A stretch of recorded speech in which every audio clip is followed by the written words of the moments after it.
Assalamualaikum warahmatullahi wabarakatuh. Perkenalkan, saya Agnes Majia Putri dengan NIM C1C019045. Pada hari ini saya akan memaparkan materi mengenai sistem keuangan syariah. Pertama, mengenai konsep memelihara harta kekayaan. Memelihara harta bertujuan agar harta yang dimiliki oleh manusia diperoleh dan digunakan sesuai dengan syariah, sehingga harta yang dimiliki halal dan sesuai dengan keinginan pemilik mutlak dari harta kekayaan tersebut, yaitu Allah Subhanahu wa Ta'ala. Islam menganjurkan manusia untuk bekerja atau berniaga dan menghindari kegiatan meminta-minta dalam mencari harta kekayaan. Manusia memerlukan harta kekayaan sebagai alat untuk memenuhi kebutuhan hidup sehari-hari, termasuk memenuhi sebagian perintah Allah seperti infak, zakat, pergi haji, perang atau jihad, dan sebagainya. Harta yang paling baik menurut Rasulullah adalah yang diperoleh dari hasil kerja atau perniagaan sebagaimana diriwayatkan oleh hadis-hadis berikut. Harta yang paling baik adalah harta yang diperoleh oleh tangannya sendiri. Hadis riwayat Bazar At-Tabrani. Harta yang baik harus memenuhi dua kriteria, yaitu diperoleh dengan cara yang sah dan benar atau legal and fair, serta dipergunakan dengan untuk hal-hal yang baik di jalan Allah Subhanahu wa Ta'ala. Selanjutnya yaitu memperoleh dan menggunakan harta dalam syariah. Ada beberapa cara memperoleh harta dalam Islam. Yang pertama, memperoleh harta. Harta itu merupakan salah satu sendi dalam kehidupan manusia, maka Allah memerintahkan manusia untuk memperolehnya secara halal. Kemudian, seseorang berusaha mencari karunia Allah dengan sekuat tenaganya, maka Allah meminta kepada orang tersebut untuk memohon kepada Allah kiranya Allah melimpahkan karunia-Nya itu dalam bentuk rezeki. Jika telah berusaha memperoleh rezeki Allah dan telah meminta pula perkenaan dari Allah, maka Allah akan memberikan karunia-Nya kepada siapa yang dikehendakinya. Kemudian yang kedua, pemanfaatan harta. Tujuan pertama dari harta itu diciptakan Allah adalah untuk menunjang kehidupan manusia. Oleh karena itu, harta itu harus digunakan untuk maksud tersebut. Tentang penggunaan harta yang telah diperoleh itu ada beberapa petunjuk dari Allah sebagai berikut. Yang pertama, digunakan untuk kepentingan kebutuhan hidup sendiri. Yang kedua, digunakan untuk memenuhi kewajiban terhadap Allah, kewajiban kepada Allah. Yang ketiga, dimanfaatkan bagi kepentingan sosial. Selanjutnya yaitu akad, kontrak, transaksi. Menurut Sunarto Zulkifli, secara umum transaksi dapat diartikan sebagai kejadian ekonomi atau keuangan yang melibatkan paling tidak dua pihak, seseorang dengan seseorang atau beberapa orang lainnya, yang saling melakukan pertukaran, melibatkan diri dalam perserikatan usaha, pinjam-meminjam atas dasar sama-sama suka ataupun atas dasar suatu ketetapan hukum atau syariah yang berlaku. Istilah akad dalam hukum Islam yang dikenal dalam hukum Indonesia dengan istilah perjanjian. Kata akad berasal dari al-aqd, jamaknya al-uqud, berarti ikatan atau mengikat, atau al-rabt. Menurut terminologi hukum Islam, akad adalah pertalian antara penyerahan atau ijab dan penerimaan atau qabul yang dibenarkan oleh syariah yang menimbulkan akibat hukum terhadap objeknya. Jenis akad dalam transaksi syariah yaitu yang pertama, akad tabaru, akad atau gratuitous kontrak. Yang kedua, akad tijarah atau kompensasional kontrak. Selanjutnya yaitu transaksi yang dilarang. Jenis ini terbagi menjadi beberapa bagian, yaitu yang pertama tadlis, yaitu sebuah situasi di mana salah satu dari pihak yang bertransaksi berusaha untuk menyembunyikan informasi dari pihak yang lain dengan maksud untuk menipu pihak tersebut atas ketidaktahuan akan informasi objek yang akan diperjualbelikan. Yang kedua yaitu ikhtikar. Ikhtikar adalah sebuah situasi di mana produsen atau penjual mengambil keuntungan di atas keuntungan normal dengan cara mengurangi suplai atau penawaran agar harga produk yang dijual naik.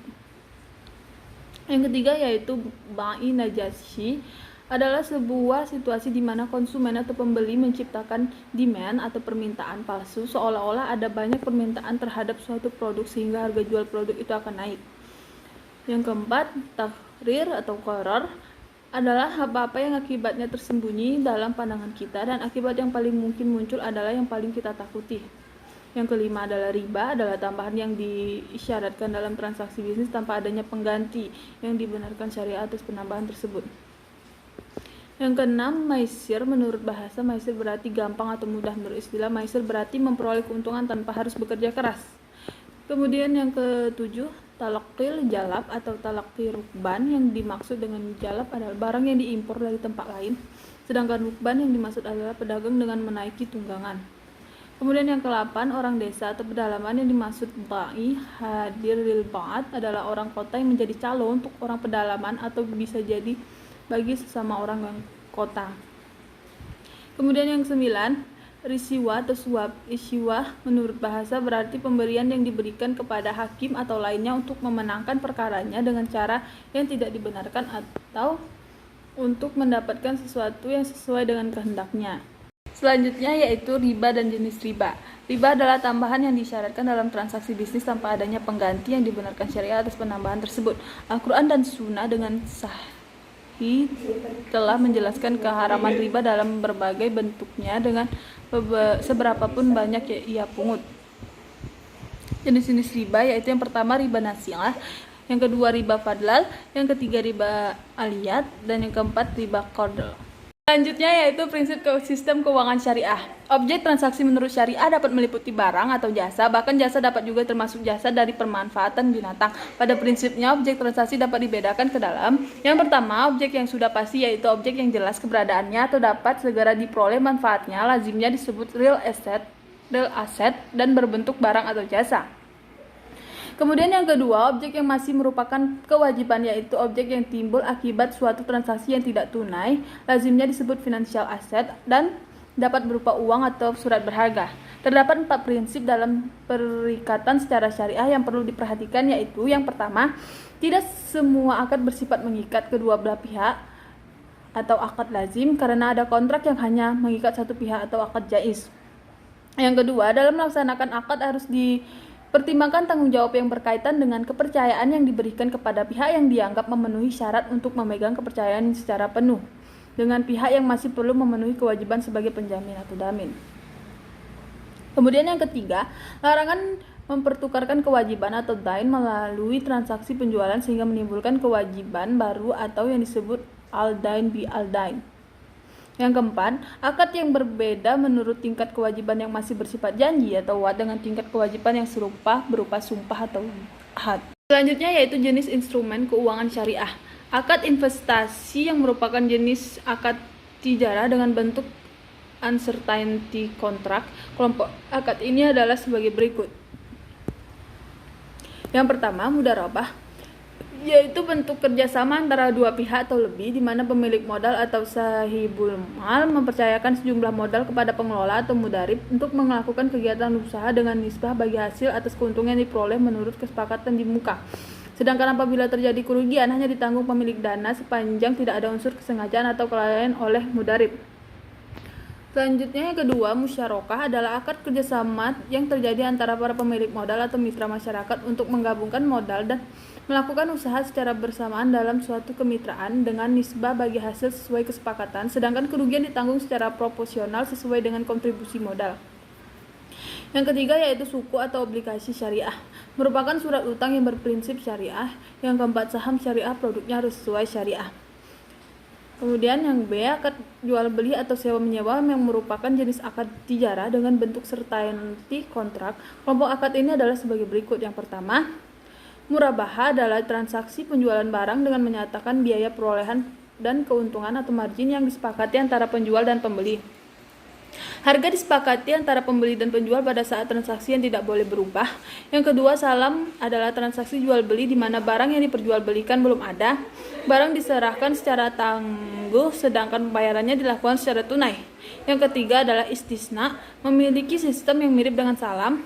Namun dalam istisna pembayarannya dapat dilakukan di muka, cicilan dalam beberapa kali atau termin atau ditangguhkan selama jangka waktu. Kemudian yang keempat adalah ijarah, adalah akad sewa menyewa antara pemilik objek sewa dan penyewa untuk mendapatkan manfaat atas sumber sewa yang disewakan. Kemudian akad lainnya meliputi yang pertama, syarf, adalah perjanjian jual beli suatu valuta dengan valuta lainnya. Transaksi jual beli mata uang asing atau valuta asing dapat dilakukan baik dengan sesama mata uang yang sejenis maupun yang tidak sejenis. Kemudian yang kedua yaitu wadiah, adalah akad penitipan dari pihak yang mempunyai uang atau barang kepada pihak yang menerima titipan dengan catatan kapan pun titipan diambil, pihak penerima titipan wajib menyerahkan kembali uang atau barang titipan tersebut. Yang ketiga, Qardul hasan adalah pinjaman yang tidak mempersyaratkan adanya imbalan. Waktu pengembalian pinjaman ditetapkan bersama antara pemberi dan penerima pinjaman. Yang keempat, al-wakalah adalah jasa pemberian kuasa dari satu pihak ke pihak lain untuk jasanya itu yang dititipkan dapat memperoleh fee sebagai imbalan. Selanjutnya yaitu kafalah adalah perjanjian pemberian jaminan atau penanggungan atas pembayaran utang satu pihak kepada pihak lain. Hiwalah adalah pengalihan utang atau piutang dari pihak pertama atau al-muhil kepada pihak lain atau al-muhallailah atas dasar saling mempercayai. Yang ketujuh, ran merupakan sebuah perjanjian dengan jaminan aset berupa penahanan harta milik si peminjam atas pinjaman yang diterimanya. Sekian presentasi dari saya akhiri. Wassalamualaikum warahmatullahi wabarakatuh.